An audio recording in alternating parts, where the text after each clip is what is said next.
कराची नौजवान सड़कों पर हैं, नारे फिजा में गूंज रहे हैं और एक ही मुतालबा हर जबान पर है।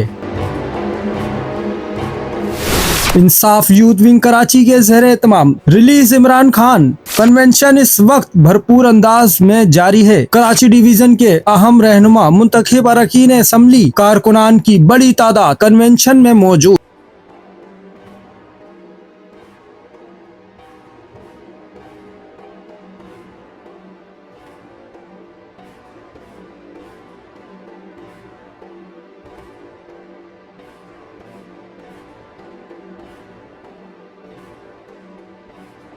हर तरफ इमरान खान के हक में पुरजोश नारे, जज्बा, जोश और वाज़े पैगाम। कन्वेंशन में शरीक नौजवानों का कहना है इमरान खान को सियासी इंतकाम का निशाना बनाया जा रहा है। अब खामोशी मुमकिन नहीं रही। इमरान खान की रिहाई तक पीछे हटने को तैयार नहीं। नाजरीन, आप तमाम से दरख्वास्त है, ये वो हकाइक हैं जो आजकल आपको देखने में नहीं आ रहे। हम वो खबरें सामने ला रहे हैं जो जमीनी सतह पर पेश आ रही हैं। अगर आप सच जानना चाहते हैं तो हमारे साथ जुड़े रहें। चैनल को फॉलो, सब्सक्राइब करें, वीडियो को लाइक करें, अपनी राय कमेंट में दें।